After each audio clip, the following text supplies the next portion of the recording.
Family. Hello, Consciously Parenting family, and welcome to the Conscious Coffee Break. I'm Jen Kobrick. I'm a holistic family consultant with the Consciously Parenting Project, and today we're going to talk about resistance.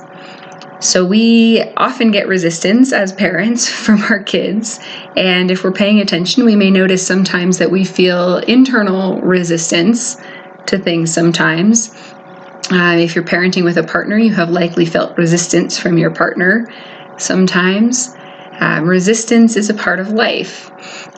And so what I want to talk about tonight is, why does resistance happen? What does it mean? And how can we proceed? Because in our culture, we often treat resistance as either a wall, that's the end of the conversation, of the interaction. That's it. Resistance, and we're done. Or we treat resistance as something to push through, find a way around, ignore. And if that has been the model we grew up with or that we've been working in, then it feels like if we shift to trying to listen to the resistance that we're getting and not just push past the boundary that someone is setting with their resistance, that we have to just, let the child run the show, or that we can't have our own thoughts and ideas about something, because as soon as our child says, "No, I don't want to put on my shoes," we have to just go, "Okay, I guess we won't leave the house today," and that's the end. And in reality, there's some wiggle room. Resistance is not a full stop. The word resistance means that there's some push and pull, but it doesn't mean full stop, right?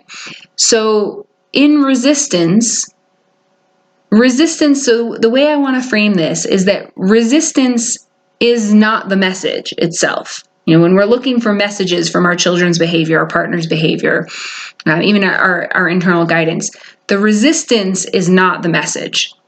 And so the resistance is like the notification. The resistance is like the ping on your phone saying you have an email or a text message. The resistance is the, "Hey, message here, look for the message," but it's not the message itself. And so I think that's an important distinction, because when we treat the resistance as the message, then we say, "Oh, okay, well, I guess this is a no, and so that's it, we're done here." And if we recognize resistance as the notification, then we can look for the actual message, which can look like saying, "Why is there a resistance?" Or "What is this resistance about?" Or "What needs are here? What feelings are here?" So, for example, in the instance of a child refusing to put on their shoes, of a child saying, "No, I don't want to put on my shoes," there could be, depending on the age of the child and the circumstances, there could be a million reasons.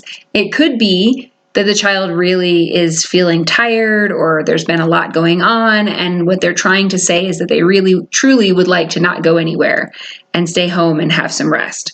It could be that the specific place that you're about to go, the child has some concerns about. Maybe you're going for a doctor visit and the child is worried about getting a shot, or maybe the child has had a fight with a friend and is worried about seeing that friend again at school or at a play date or wherever you might be going. Or maybe if you're going to a family gathering, maybe there have been experiences where the child has felt, ignored in a corner while the adults have fun for hours. And so the child is not wanting to participate in that. Or there could be something else going on. Maybe the child needs to use the bathroom or needs food, especially for younger children. Maybe they're wanting help with putting on their shoes. Maybe it's the physically putting on the shoes that there's resistance around. So as you can see, there's so many possibilities that could be the real message behind the resistance. And when we find the real message, then there's a lot more room for creative solutions that might meet everybody's needs in a respectful way. And I'm not going to try to go through every single possible example there, but just as an example, if we realize that the reason for the resistance to leaving the house is that the child is hungry, then that's a fairly easy fix, right? You get a snack or bring a snack with you, or reassure the child that where you're going, you'll be eating, and so it'll only be a few minutes, and then you'll be eating. So just as one example, that when we get to the real message, then we can meet the real needs and we can connect about the real situation. If the child has a fear or something like that about the situation, then we can make space for those feelings. We can connect about that and then figure out the way forward. So it's a short video today. I just wanted to encourage you to reframe the resistance that you're getting from your children, from your partner, and the same thing for internal resistance. Internal resistance to I really don't want to get up and go work out today. It may mean that what you really need is to stay in bed and get some rest and not work out today. It may mean that there's something else going on. Maybe today is really cold and it's the idea of leaving the house in the cold early in the morning that's ugh. And so maybe you could meet that need by doing a workout at home, indoors, instead of going for a run, for example.